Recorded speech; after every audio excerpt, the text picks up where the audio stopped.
शादी के 12 साल बाद मेरे पति ने दूसरी शादी की घोषणा की। मैं शीशे के सामने बैठकर खुद को देख रही थी। मैं लगभग 35 साल की महिला हूँ। मेरे बाल थोड़े सफेद होने शुरू हो गए हैं। चेहरे की त्वचा में कसाव आना शुरू हो गया है। शरीर में अतिरिक्त चर्बी जम रही है। 9 से 5 बजे के ऑफिस के बाद खुद को समय देने का कोई मौका नहीं मिलता। दूसरी ओर अनन्या की उम्र 23 या 24 या उससे कम या ज्यादा है। मुझे उसकी उम्र समझ नहीं आती क्योंकि कुछ लोगों की उम्र का अंदाजा नहीं लगाया जा सकता। मैंने उसे पहली बार अपनी बेटी नेहा के जन्मदिन पर देखा था। लड़की सुंदर है। मेरे पति का नया कार्यालय का सहकर्मी, काफी अपनापन है उनमें।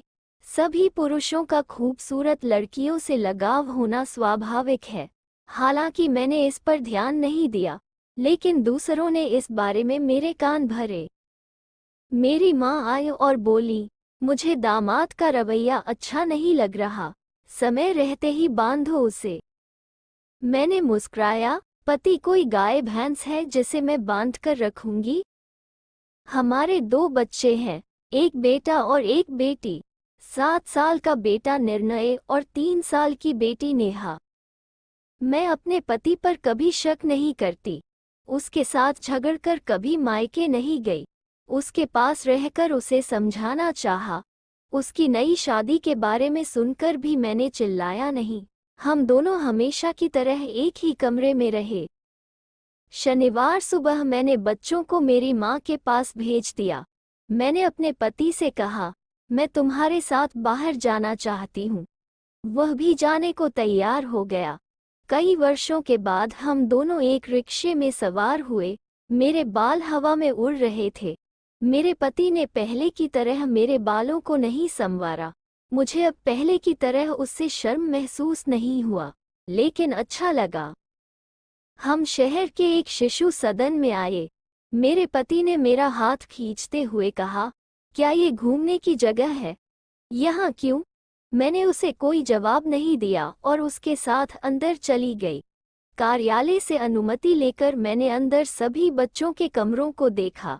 मैंने अपने पति से कहा, निर्णय और नेहा के रहने की व्यवस्था आज ही करके जाए या एक दिन बाद आकर करते हैं? क्या तुम पागल हो? वे यहाँ क्यों रहेंगे? यहाँ अनाथ बच्चे रहते हैं। क्या हमारे बच्चे अनाथ हैं? अगर तुम दोबारा शादी करोगे, तो क्या मैं बिना शादी किए बच्चों को लेकर रहूंगी?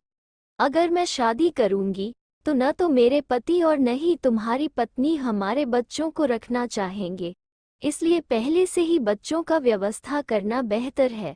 अंदर का माहौल तो देख चुके हो, घर जाकर फैसला सुनाना। मेरे बच्चे ऐसे माहौल में रहें ये मैं कभी नहीं चाहता, और मैं ये होने नहीं दूंगा। घर चलो। मैं कुछ देर और घूमना चाहती हूँ। पार्क जाऊंगी, चलो। पार्क की सब बेंच पर जोड़ों की भीड़ लगी है। शनिवार को लोगों का जैसे मेला लगा हो। हम मध्यम आयु वर्ग के लोगों के लिए पार्क नहीं है। हम यहाँ पुराने जमाने की तरह देर तक नहीं बैठ सकते। मैंने एक खाली जगह देखा और बैठ गई।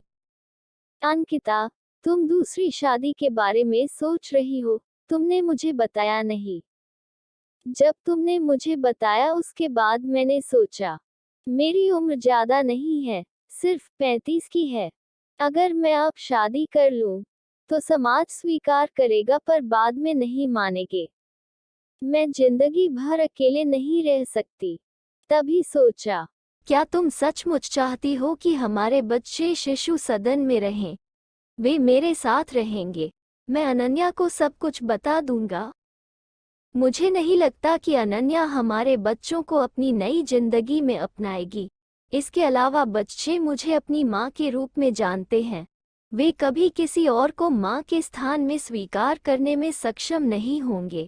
इससे उन्हें तनाव होगा। बेहतर होगा उन्हें अकेला छोड़ दे और हम अपने नए परिवार के बारे में सोचें। क्या तुम पागल हो गई हो? क्या सब सोच रही हो तुम? फूल बेच रही उस छोटी लड़की को देखो। हमारे बच्चे भी एक दिन ऐसा करेंगे। पिता दूसरी शादी करेगा, माँ दूसरी शादी करेगी। वे इन्हीं गलियों में पलेगे बढ़ेंगे।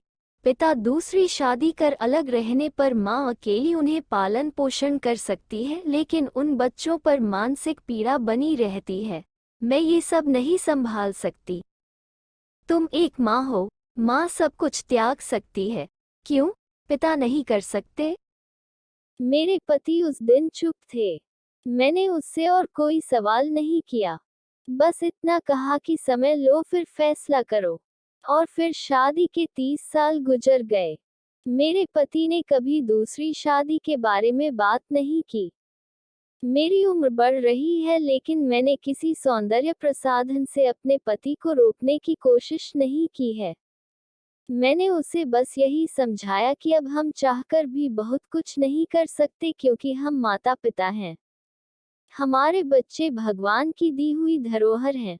उनके प्रति जिम्मेदारी को नजरअंदाज करके दुनिया की कोई खुशी हमें नहीं मिल सकती।